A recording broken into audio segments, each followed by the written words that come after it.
Eu vou falar sobre esse tema, que é um tema muito relevante atualmente em redes de distribuição. Nós temos, como o Marcelo apresentou, que a grande quantidade de GD tem afetado também as redes de distribuição e também o sistema elétrico nacional, né? Eu sou lá da UFSM, onde na região central do Rio Grande do Sul, nós temos lá o Instituto de Redes Inteligentes, que é um instituto de pesquisa e também que faz prestação de serviços na universidade.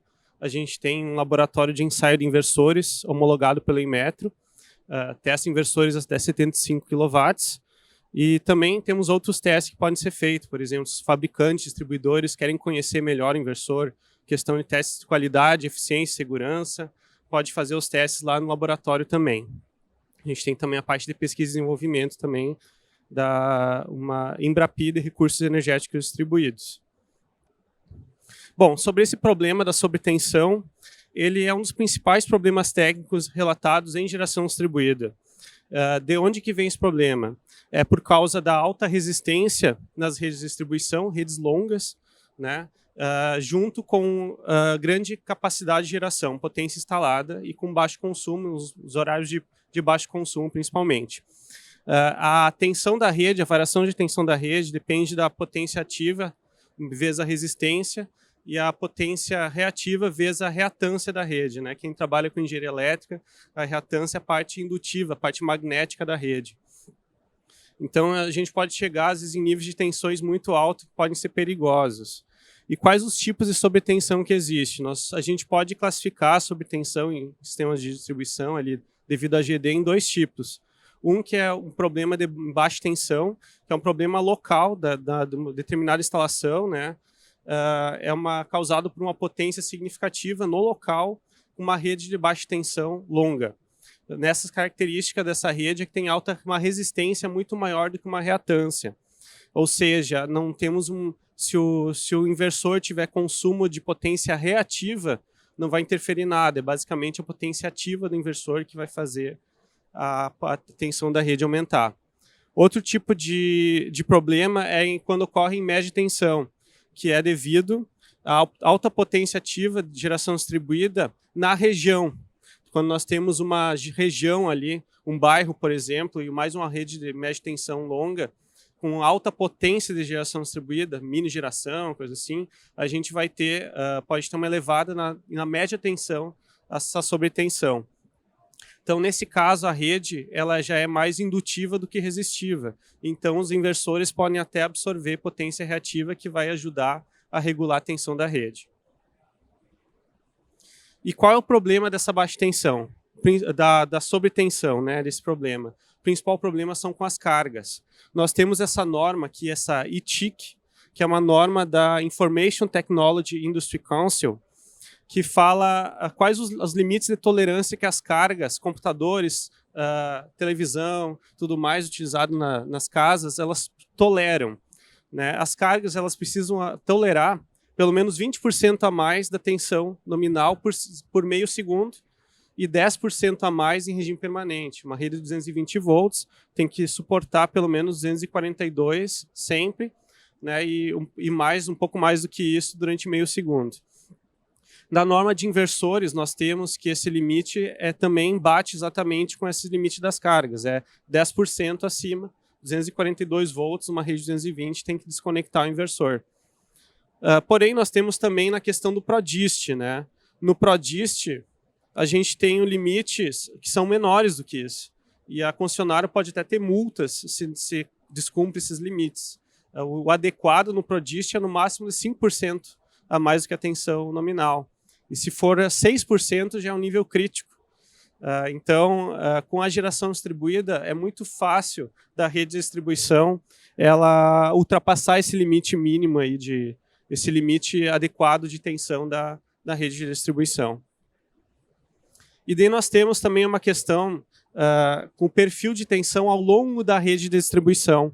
Sem geração distribuída, nós temos esse problema da concessionária. Sem GD, a concessionária já estava acostumada que existia uma variação de tensão ao longo da rede, ok? Uma queda de tensão ao longo da rede de distribuição, né? Porém, agora, quando a gente tem GD, a gente tem uma variação de tensão muito maior. né? Quando nós não temos carga, a tensão vai lá para cima, do meio-dia, por exemplo. Tá? Digamos, um local mais comercial, o pessoal desliga de meio-dia, tudo, sobe a tensão. E durante a noite cai a tensão lá embaixo. Então é difícil agora as concessionárias conseguirem suportar toda essa variação de tensão que existe na rede de distribuição devido à geração distribuída. Além disso, nós temos também o problema de desconexão cíclica dos inversores. Alguns inversores que não têm uma das funções que eu vou falar a seguir, eles podem acontecer de eles ficarem desconectando toda hora por causa da sobretensão, né? Provavelmente quem é integrador, quem é instalador já deve ter visto esse problema, né? O que acontece? Durante meio-dia tem pouca carga, a tensão da rede aumenta, ultrapassa 242 volts, o inversor desconecta. Daí desconecta, a tensão cai de novo, né? Então o inversor reconecta de novo, então ocorre um ciclo de aumento de tensão, desconexão, cai a tensão. Depois o inversor retorna, vai aumentando a sua potência, desconecta de novo. Então ocorre esse problema cíclico aí, que é um problema grave que acontece nas instalações fotovoltaicas, né? Especialmente em redes rurais, redes mais afastadas, né? Quais soluções frequentemente utilizadas? Aumentar os limites de desconexão do inversor. É o que a maioria dos pessoal utiliza, né? Conversando às vezes com os fabricantes, mesmo os fabricantes ajudam nisso, né? Só que é fora de norma isso. E tem esse risco de queima dos equipamentos, das cargas, redução de vida útil das cargas, problema de DPS. Isso aqui nesse caso aqui foi até 257 volts, 257,9 volts aqui nesse monitoramento. É bem complicado esse problema, né? Não é uma solução que seria tecnicamente adequada, né, exatamente porque as cargas não suportam tudo isso. Existem algumas soluções possíveis que a concessionária pode fazer, né, porque, inclusive, pelo PRODIST, até a concessionária estaria sujeita a multas, né, com esse aumento de tensão. Uma possível solução é se tivesse ajuste automático de TAP de transformador, de poder variar esse TAP de acordo com o perfil da tensão ao longo da rede. Outra opção, que é mais simples, seria dividir os circuitos de baixa tensão, incluir mais transformadores de baixa tensão para média tensão, assim consegue reduzir a distância da rede de baixa tensão. Isso vai melhorar bastante o perfil. Também recondutoramento, usar condutores mais espessos, inclusive na própria instalação, no local da instalação, usar condutores de maior seção. Ou também, se for um problema em uma fase só, trocar de fase, ou em usar inversor com trifase, com inversor dividido em mais fases, né? Tem essa opção também que podem fazer. Em média tensão também pode-se ajustar TAP de transformador, reconstrução, a questão das subestações, reconfiguração, né? Condutores em média tensão mais espessos também, tem várias opções aí que a concessionária pode fazer. Dentro do inversor, configurando dentro do inversor, o que pode ser feito? Tem inversores que não têm essa funcionalidade, mas os que têm essa funcionalidade pode ser utilizada, ativada a curva Volt-Watt, que é uma curva que funciona de fato, né? Por exemplo, acima de 108% da tensão, começa a reduzir a potência gerada até zero, basicamente, quando atinge 110. Então não ocorre a desconexão, evita a desconexão, né, mas a desvantagem que ocorre é a perda de energia. O cliente não vai querer isso, né? Esse é um problema. E também existe uma desvantagem dessa questão da curva, é que se tiver bastante geração na região, o próprio efeito da geração dos vizinhos pode fazer o meu sistema reduzir sua potência de geração. Então existe um potencial conflito aí, e ninguém quer gerar menos do que o máximo. Esse que é um problema. Mas existe oportunidade quanto na curva Volt-Watt, assim, inversores híbridos, inversores que conseguem fazer o condacionamento de cargas, a questão de resposta da demanda. Já tem inversor híbrido nosso lá, que a gente tem lá, que tem essa opção de acionar cargas durante esses períodos de alta tensão, que tem baixa carga, então aciona mais cargas que possam postergar essas cargas, né? Por exemplo, um boiler para aquecimento de água, cargas que podem ser usadas no momento. Ou carregar baterias, né, se tiver baterias. Então tem essa opção de usar esse excedente de energia para evitar o inversor de desconectar. Outra opção também é a chamada curva Volt-VAR. O que é? É o inversor consumir potência reativa, não potência ativa. Potência reativa quando ocorre uma tensão elevada. Isso ajuda, claro, na regulação de tensão, na média tensão também, mas funciona somente quando a sobretensão é em média tensão. Não é problemas de baixa tensão, essa curva não funciona. Já é regulamentado em vários países, até na Itália, na Áustria, na Califórnia, tem isso daqui também. Mas ela não vai evitar uma desconexão. Talvez é necessário também ter junto uma volt-watt. Mesmo quando o inversor está mais próximo da sua potência máxima, vai ter que fazer uma opção entre potência reativa ou potência ativa. Então tem esses problemas aí. Além de reduzir a vida útil do inversor, porque está consumindo mais potência do inversor, ele está aquecendo mais.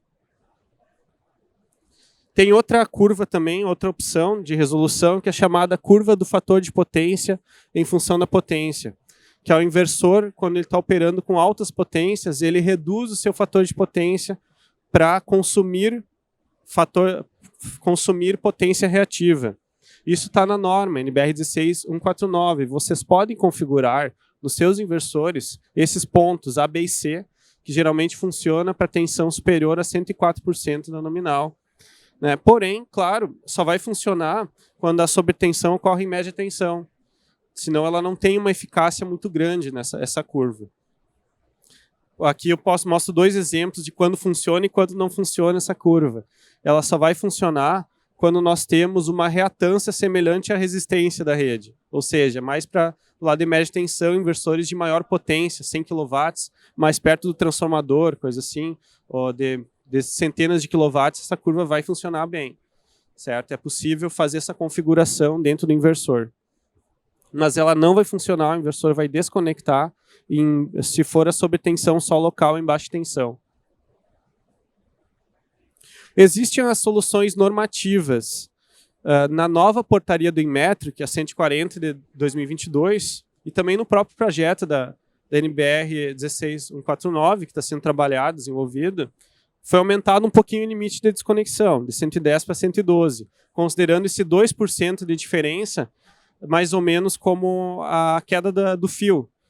E essa diferença de 2% consegue aumentar bastante a potência gerada pelo inversor. Parece pouco 2%, mas dá uma boa diferença. E também o inversor ele precisa ter uma operação transitória até 118% da nominal, ainda abaixo dos 120%, que seria das cargas. E também isso vai ajudar um pouco a reduzir esse problema da sobretensão. Mas temos vários desafios em relação a essa questão da sobretensão. Uma das questões o desafio é normativo, de aumentar essas tolerâncias de sobretensão, porque tem acontecido muito de quem está instalando ter que aumentar os limites de desconexão, que fica fora de norma, porque o cliente não vai querer reduzir sua potência de geração. Então é bem complicado isso daí, mas a pessoa está se arriscando, deixar alguma coisa fora de norma, de ocorrer outros problemas que são queimas de cargas e outras questões que podem acontecer na rede. Então, talvez aumentar esses limites, até o limite do PRODIST, as concessionárias poderem usar, talvez, como TATAP ao longo do dia, TAP automático, entre várias opções, os concessionários também têm que fazer, mas é complicado, tem vários desafios em cima disso. Outro desafio também é a questão da regulação técnica das curvas Volt-Watt, que é a redução de potência ativa, e da curva Volt-VAR, que é de consumo de reativos quando aumenta a tensão. O problema nesses dois casos é que um sistema pode causar, o sistema dos vizinhos pode causar perdas no meu sistema. Então existe uma questão ali do uso da rede comum, evitar com que um atrapalhe o outro. Isso são coisas ainda que talvez terão que ser regulamentadas pela ANEEL, ali com serviços ancilares, algo nesse sentido, para evitar esses problemas, esses conflitos, ou obrigando todo mundo, ou o que pode ser feito. A curva Volt-Watt ela reduz a energia gerada, que é um problema, e a curva Volt-VAR ela reduz a vida útil do inversor. E ela não é tão efetiva também, né? Depende do tipo de sobretensão. Então é bem complicado isso daí. Então basicamente é isso. Muito obrigado.